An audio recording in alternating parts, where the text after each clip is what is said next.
Good afternoon, everybody. I want to welcome you to the latest in our series of ENO Center for Transportation webinars. My name is Robert Fuentes. I'm President and CEO of ENO. And let me first extend my best wishes and hopes that you and yours are all staying very safe and healthy. Today, ENO is proud to launch our new webinar series, The Road to Recovery. This webinar series will focus on how transportation organizations and industry professionals can strategically prepare for the post-COVID future. You can tune in on Wednesdays to hear and interact with prolific leaders across the transportation space who will share their firsthand knowledge and experiences on the road to recovery. Today, I'm honored that we have John Porcari with us, at least virtually.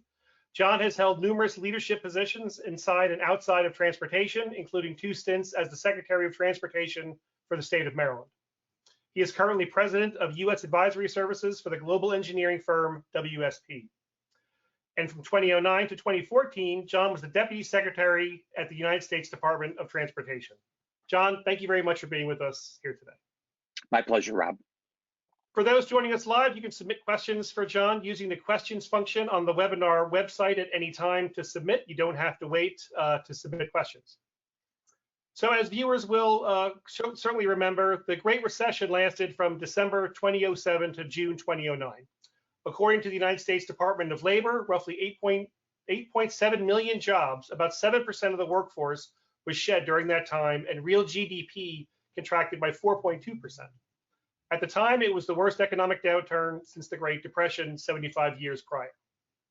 President Obama was elected in November 2008 and appointed Ray LaHood to be Secretary of Transportation soon after that.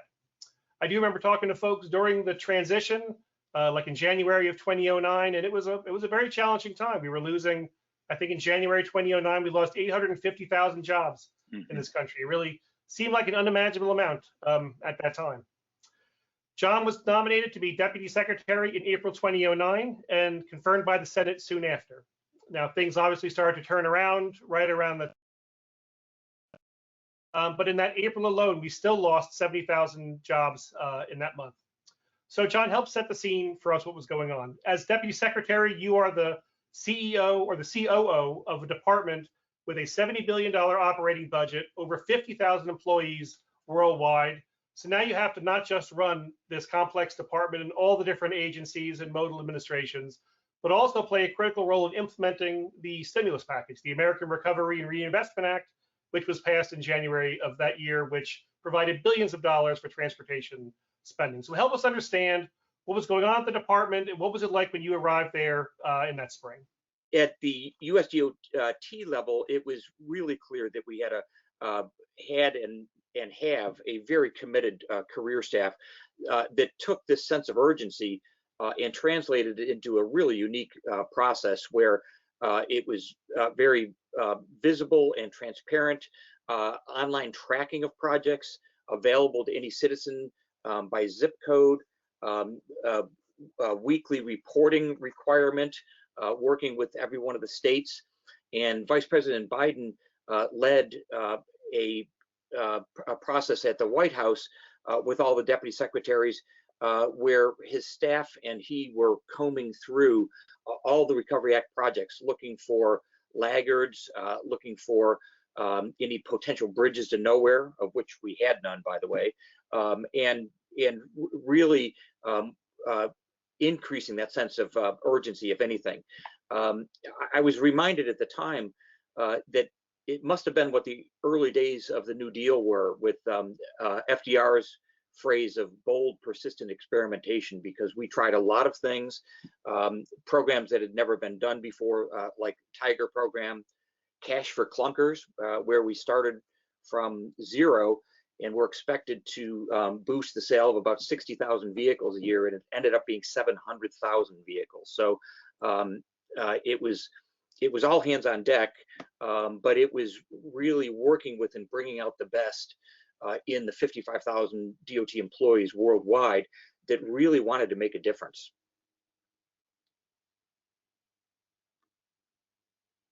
And what was it like then? So at the department, so you just came in, and again, you're trying to run it at the same time, but you're trying to implement all these new programs. How hard was it to as you say, to turn the battleship, right? I mean, you're coming in, you're obviously in a leadership position. You've got career staff there. You've got a lot of folks who are used to doing things one way, but the Great Recession was incredibly disruptive. I think the lessons from that are probably very relevant for what's going on at the department and elsewhere today. Yeah, the lessons are really relevant, Rob. That there are administrations that don't trust the career staff or don't fully embrace working with them. There's no way to be successful if you don't. And one of the things that, in retrospect, I think helped us a lot was we brought the institutional memory through the career staff and the senior career leadership, the senior executive service, for example, into every discussion. They helped very much with the decision-making process. They owned those decisions as a consequence, and really worked some extraordinarily long hours to actually deliver these projects. We felt collectively a real feeling of progress and accomplishment when we saw projects going out the door. And for example, in the first 2 weeks or so I was on the job, I talked to every one of the state DOT CEOs around the country to make sure I understood their priorities and make sure they understood how urgent it was to get these projects out the door, under construction, and get people back to work. And that's, I think, an important thing to hone in on for folks. As opposed to what's going on now, and this might be a corruption of what's going, but which feels like a slow-moving train wreck. I mean, this happened very fast, but it does feel to be like this thing that's going to be with us for some time. The urgency in 2009 was on speed, right? And that's kind of what gave rise to shovel-ready projects and making sure that things were ready to go. How did you balance between what you knew were kind of long-term needs of the country and long-term things that the department usually focuses on, and then this need for getting things done very quickly and getting people to work as fast as you could? It's a great question, because first at the state level, the projects that I set up before I came to US DOT was a high-low mix. This low end of literally not just shovel ready, but shovel worthy projects that were could be something as simple as repaving or bus shelters or stormwater management, but could be underway within days in some cases, and weeks in most cases. And then a higher end level of projects that took 12 or sometimes 18 months to get underway. And what I saw from the federal side of it was either consciously or unwittingly, many states had done a version of the same thing, kind of a two-stage rocket of projects that would get underway quickly and make an impact positively on the economy right away, and then other projects that were more transformative but might have taken longer. Overall, with the Recovery Act, there really wasn't as much of a policy imprint as I think we should do with this next round and what's happening, in the sense of the project selection was really up to the states. They took what was on the shelf and ready to go. There weren't necessarily underlying policy objectives like, for example, electrifying the transport sector or responding to climate change through other means. And that's, I think, the big opportunity going forward. And that was a good point, because as I recall, one of the other major initiatives that you were trying to do at the time was to link up areas of domestic policy that everybody knows are connected: transportation, housing, and the environment. So there was an initiative to join up HUD and EPA and DOT and actually work together on sustainability projects and things like that. That would be a policy area, a policy initiative that would fit under any administration during any time. How did something like that fit in while there was all this attention to speed and recovery? Well, it did. The HUD EPA DOT partnership did help drive project decisions for all three organizations to some extent, and if they fit within the confines of the Recovery Act, all the better. And many of those projects did. But the immediate emphasis was on getting work underway so that people would have jobs, and later adding some of the policy overlays, which were very successful, but were not baked in from the beginning. That partnership was essentially designed on the fly. It was a little bit like doing the final assembly of the airplane while we were flying it, but it was quite necessary given the imperatives of the economy at the time. Yeah, for sure.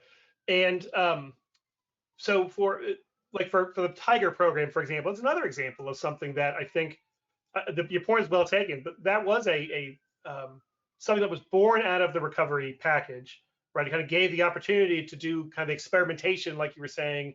You use that as a policy vehicle, as a legislative vehicle for implementing some interesting policies. How did the Tiger program come together, and what's the legacy of that we should be learning for today? Yeah, it's a great point, and I think it does bear on what can happen going forward.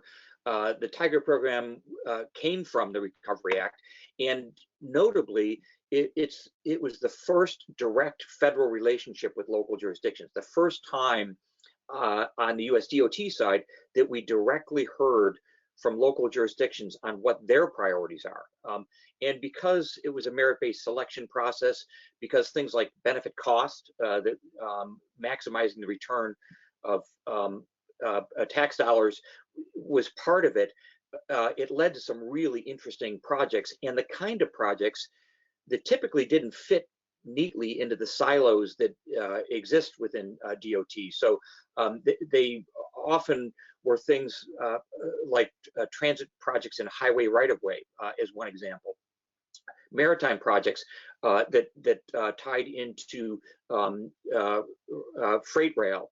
A lot of different kind of connectivity projects that really changed the way both at the local jurisdiction end and at the federal end that we looked at projects. And if you look at the first couple of round of Tiger projects, for example, there was a pretty extensive internal review process that all of us were involved in that really winnowed down the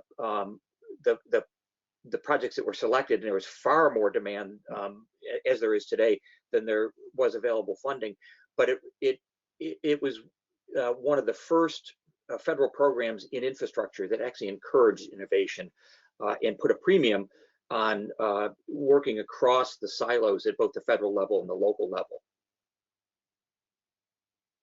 That's a scary comment. One of the first federal projects programs to encourage innovation came in 2009. Points taken, but I know what you mean. Another one that was, and this is a couple of questions that actually come in on this, was about the high-speed rail program. Another one that wasn't really designed for speed. It was designed for building out this big vision of intercity passenger rail from coast to coast. So how did it had its issues being rolled out when we had these new governors coming in, and I think a misconception that the federal government was trying to put projects in places when actually the states had applied for it, but then new governors were turning the money back. So are there lessons from the high-speed rail program and kind of the way that fit into this larger conversation that we should take for today? Yeah, there were. It was, as you point out, the first time there was any kind of high-speed rail program at the federal level. And I mentioned earlier this kind of high-low mix where lower end, more typical projects that can get underway very quickly. The high-speed rail program is a great example of the high-end projects where they can be transformative. And California, with a greenfield project, was the only real greenfield project in the nation. But states like Florida and Wisconsin that had asked for rail projects that had actually very strong benefit cost ratios that had limited or no cost exposure for the states. For political reasons, those new governors decided not to go forward with them. And I think the right way to think about the high-speed rail program is similar to the early days of the interstate program, where there may have been an ultimate goal of a national system, but city pairs are really what makes sense. And if you look today, whether it's Texas high-speed rail, Dallas, Houston, the California high-speed rail project, or other projects, the Commonwealth of Virginia, for example, now essentially extending the Northeast Corridor to Richmond and eventually beyond, that's really the more typical way that a national program is built. It's local city pair decisions in this case that aggregate into a national system. And if you look at some of the policy imperatives I mentioned earlier, response to climate change, a high-speed rail program, higher and high-speed rail program is really one of the best and most cost-effective ways that we can actually, in the long term, respond to those imperatives. So going forward, as a new program is contemplated, the kind of policy goals, greater resiliency, for example, and resiliency not just in the sense of climate change and sea level rise, but also future global pandemic threats, electrifying the transport sector, as I mentioned, clearly is one of the overall policy goals that can actually make a difference. You can bake those into a stimulus program from the beginning and use those policy imperatives to actually help guide the program. There's also ways to squeeze more value from a program. Things like local employment, where making sure to the extent feasible with good procurement practices that you're actually hiring locally squeezes more value out of every available dollar. Rethinking the right-of-way at the same time that you're doing work, making sure that you're making room for placing fiber in the right-of-way, for transit, for micro-mobility, for active transportation. All of those really do make a difference, and we have the ability now, given where we are with the economy and where the discussions are on Capitol Hill, to really build in some of these policy imperatives, get more value out of a program, and to make sure the overall policy goals are considered in the project selection process.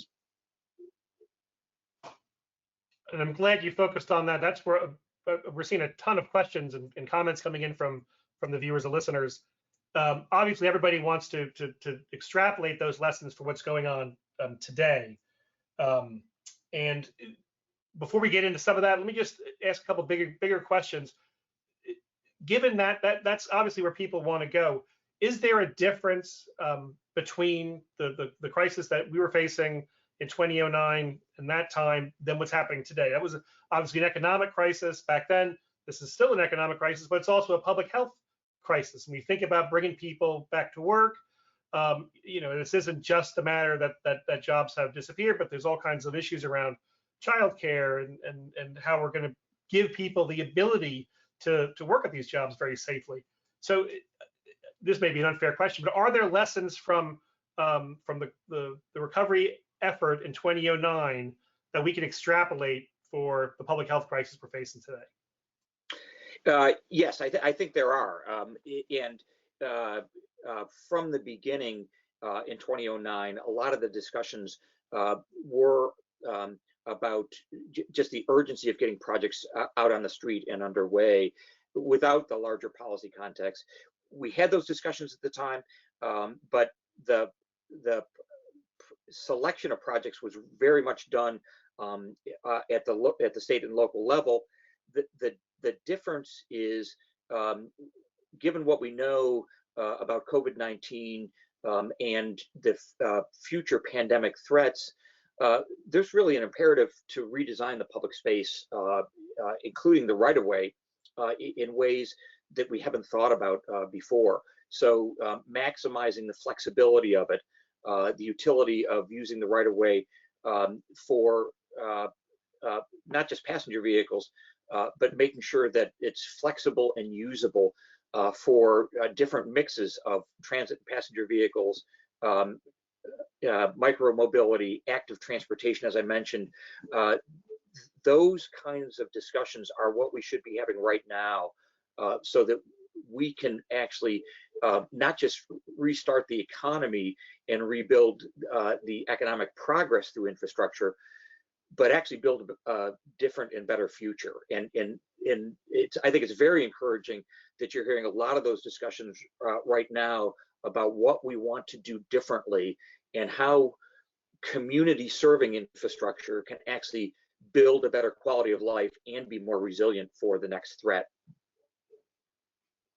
And that does seem to be the key difference, that there is the ability now to think bigger. We've heard lots of conversations with folks trying to figure out ways that we can use this time. Again, I'm not going to call it a silver lining. There's obviously tremendous stresses and pain being felt throughout the country, but this does give us the opportunity to do things that we've talked about for a number of years here in this country. And cities have talked about bus priority lanes, for example, things that are very difficult to get done because of governance coordination issues, and then you have to deal with traffic. With traffic being what it is right now, maybe this is a time you can do things like that. So it is an interesting time that we can meld these policy pieces together. And I think it does matter, especially when it relates to the construction industry, which hasn't been hit as hard as some of the other areas of the economy, the service part of the economy, for example. So do you think that where we focused on shovel ready before, that the workforce issues are going to drive the conversation for infrastructure stimulus this year, or is it around these bigger, broader issues you've been talking about? Well, I think that it should be around the bigger, broader issues. It can also include workforce. So I mentioned local employment as one obvious way to maximize the positive economic return from any investments in infrastructure. They really should be, all these discussions really should be built around what kind of future we want. And we know that there'll be disruptions in the future. We don't know exactly what they'll be, but I mentioned just rethinking the right of way. So a more flexible future where we can rapidly adapt to changing needs, where we can enhance health objectives by having more active transportation, where we can help our educational system, which is stressed right now by the lack of broadband access for many school children. Those are things that we can build into our thinking for infrastructure right now. And at the end of the day, infrastructure is a means to an end, not an end in itself. And what we should carefully think through are what are the objectives that we're trying to achieve. It's not just moving as quickly as possible from one place to another. It's equity of opportunity in being able to move. If we have transit deserts, for example, it's the ability for everyone to benefit from the infrastructure that we're building. And those discussions are some of the things that you're hearing right now. I think it's very encouraging, but it's also incumbent on all of us to really build a conceptual framework that allows for and drives this more holistic view of infrastructure. I couldn't agree more. The part of the challenge, as you said, relates then to this being a federal program and the way that we've designed projects in this country for a number of years, which is at which happens at the state and local level. So I think you mentioned one thing is giving the localities more ability to have a bigger say in the projects that they construct. You want to expand on that, or is there anything else that we can do to get to what you're talking about with those project with those bigger policy goals? Yeah, I think first there's this common misconception, Rob, that policy innovation is done at the federal level typically and trickles down somehow to the local level. Having worked at the local, state, and federal level in the public sector, I think the opposite is true. The innovation's actually at the local level, and it bubbles up and hopefully aggregates into national policy. And so if you look at what mayors and county commissioners are doing right now, they're taking the stovepipe programs and funding at the federal level and trying to bend it into different shapes that actually meet their local needs. And I think the argument is at the local level, where the real experimentation, where the real innovation takes place, we should encourage that. And the Tiger grant program was one early way to do that, maybe not even intentionally, but we need to be much more systematic about it and how we do that. And I think you can make a very strong case that seeding local innovation through a federal stimulus program is a very good investment in the future. And you'll see very different solutions, rightly so, in different jurisdictions all around the country. There is no one size fits all, and mayors and county commissioners and others are very good at shamelessly adopting working successful ideas from others. So there's no question that as we find things that work at the local level, others will adopt them. We're in the unique position, I think, of having the federal government needing to adapt to local needs, and I think that's very much in keeping with the tradition of federalism in the U.S., and we need to get back to it. Agreed, and that relates to probably a dozen comments that we've got here, questions from listeners, which is really about this balance between these national objectives and the local priorities. Which, and as I extrapolate what you're saying, I think it is that part of what the national priority is to have that innovation that feeds up from the state and local level, and have that inform what national policies and national objectives look like, as opposed to the other way around. That's right. That's right. So let me, I know we're a little bit over time, but let me just end with we're trying to focus on leadership lessons too, and kind of what leaders should be thinking about now as you reflect on what was going on in 2009, and as we successfully got the economy back on track. Do you have any lessons for leadership for the listeners? How do folks prepare for the leadership challenges that are clearly going to be ahead? We're still very much within this crisis. How should leaders think about the next few months, at least?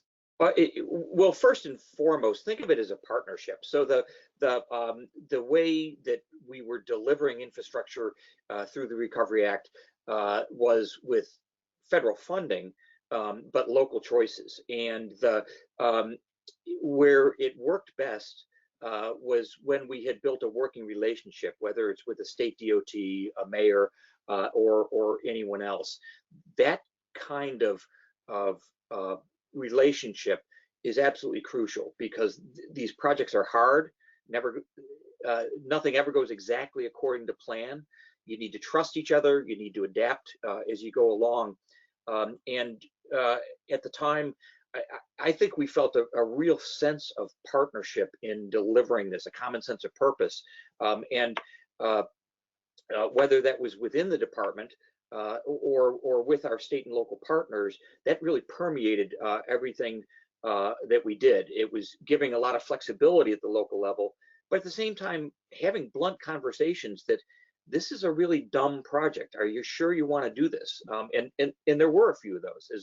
As I mentioned in the beginning, there were no bridges to nowhere, but there were some that were less optimal than others, and we were not reluctant to push hard and say, how is that going to look on the front page of your hometown newspaper? I wish I was in the room for some of those conversations. It's a great answer to the question, and you can do this because you have such a unique perspective, as you said, working on each level of government, Prince George's County and the state of Maryland, and on the federal level and elsewhere. I'd be remiss if I didn't ask you just quickly about your time with the state. I think you were state transportation secretary in Maryland right after 9/11, also another period of crisis here in this country. How did being a state cabinet official prepare you for the lessons you're talking about today? Yeah, my first tour as a DOT secretary was actually before, during, and after 9/11, and operating BWI Thurgood Marshall Airport, which, by the way, was the first commercial airport to be recertified and reopened after 9/11, was a very interesting time. Working at the local and state level is a great advantage as training for the federal level, in the sense that every natural disaster you can think of, every infrastructure failure or catastrophic event you've been through, typically multiple times. And when it comes to something like a Hurricane Sandy, for example, which affected a large chunk of the country and was clearly a disaster of the first order, the training, the skills, the relationships with FEMA, the on the scene operational training, but also the in classroom tabletop training comes in handy, and there's really no substitute for that. And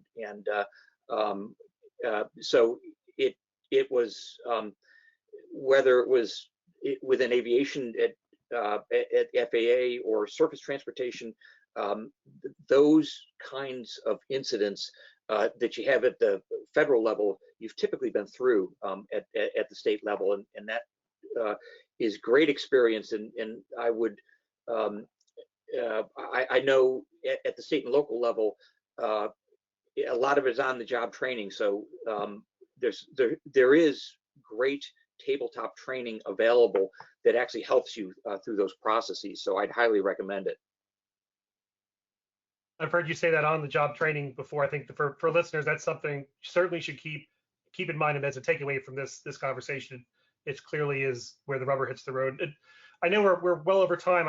John, I want to thank you very much for your participation and joining us for these candid and very insightful remarks, and for all of you for your participation.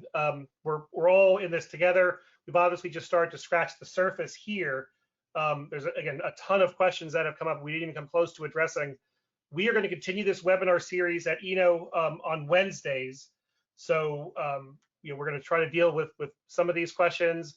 We'll bring in some other folks next Wednesday. In fact, we have Carmen Bianco, who was the CEO of New York City Transit during the Ebola outbreak. And in that setting, he will discuss his experiences with how transit agency leaders can provide a roadmap for the future and plan for the COVID virus. There's obviously some great lessons from that.